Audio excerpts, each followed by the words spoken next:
মিরাজের হাসি বলে দেয় আজকে দিনটা কতটা ভালো গেছে টাইগারদের। শরীফুল ইসলাম এর আগে প্রতিশ্রুতি দেওয়া 2 লক্ষ টাকা গ্রাউন্ডস কর্মীদের দিয়ে গেছেন তিনি। ঈদের আগে নিশ্চয়ই গ্রাউন্ডস কর্মীদের জন্য সেটা দুর্দান্ত কিছু হবে। নাহিদ রানা আজকে রীতিমতো সব থেকে বড় তারকা। লিটন দাস, শরীফুল ইসলামরা যখন স্টেডিয়াম ছেড়েছেন, পাকিস্তান দল তারও প্রায় আধা ঘন্টারও বেশি সময় আগেই চলে গেছে টিম হোটেলে। নিজেদের মধ্যে কিছুটা সময় নিয়ে বৈঠক করেই তারপরে বাংলাদেশ দল টিম হোটেলের উদ্দেশ্যে রওনা হয়েছেন। শন টেইট দুর্দান্ত কাজ করছেন। বাংলাদেশের পেস ইউনিটটাকে এতটাই শক্তিশালী করেছেন যে তা রীতিমতো পাকিস্তানের মতো দলকেও বড় ব্যবধানে হারাতে সাহায্য করছে। তানজিদ হাসান তামিম মুখে হাসি থাকাটা খুবই স্বাভাবিক।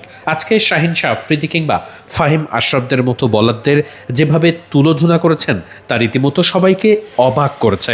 কোচ ফিল সিমন্স কথা বলেন খুব একটা না, চুপচাপ থাকতেই পছন্দ করেন, কিন্তু কাজটা করেন কাজের মতোই। নাজমুল হোসেন শান্ত ওয়ানডে ফরম্যাটে কতটা দুর্দান্ত আজকে তার একটা ইঙ্গিতও মিলেছে। দারুণ একটা টিম কম্বিনেশন বাংলাদেশ দল পেতে যাচ্ছে।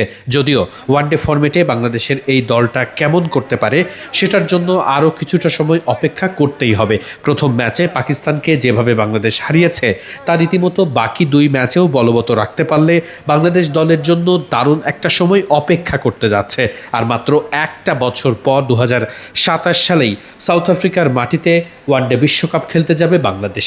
তার আগে নিশ্চিত করেই নিজেদের একসময় সবসময় বলা প্রিয় ফরম্যাট সেই ওয়ানডেতে বাংলাদেশ নিজেদের শক্তির জায়গাটা আবার পুনরুদ্ধার করতে পারবে, সেটার প্রত্যাশায় ভালো খেলাটাও তো বড্ড জরুরি। সাইফ হাসান শুরুতে আজকে খুব একটা ভালো করতে পারেননি, তবে দলের বাকি সবার সাফল্যে নিশ্চয়ই ওই ছোটোখাটো ভুলগুলো মেনে নেওয়াই যেতে পারে। নাহিদ রানা, তৌহিদ হৃদয় থেকে শুরু করে দলের প্রত্যেকটা ক্রিকেটারের দুর্দান্ত এফোর্ট দলকে আলাদা করে নজরে এনেছে সবার মাঝে। ক্যাপ্টেন মিরাজ, নাজমুল হোসেন শান্ত, লিটন কুমার দাস সবাই এক একটা দল যাতে ভালো করে সবাই মিলে একসাথে মাঠে এফোর্ট দেওয়ার চেষ্টা করছে।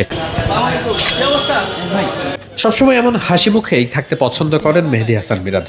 দলের মধ্যেও দারুণ একটা পরিবেশ তৈরি করার চেষ্টা তিনি করছেন, যেখানে দলের সবাই সবার পাশে থাকে। ওয়ানডে ফরম্যাটে জিততে হলে দলের কম্বিনেশন থাকাটা জরুরি। সবার একক প্রচেষ্টা নয়, বরং দলীয়ভাবে এফোর্ট থাকা জরুরি। সেটি নিশ্চয়ই মিরাজ করার চেষ্টা করছেন। লিটন দাস, তৌহিদ হৃদয়, মেহেদী হাসান মিরাজ কিংবা নাজমুল হোসেন শান্ত প্রত্যেকেই নিজেদের কন্ট্রিবিউটটা দলে ঠিকমতো করতে পারছেন।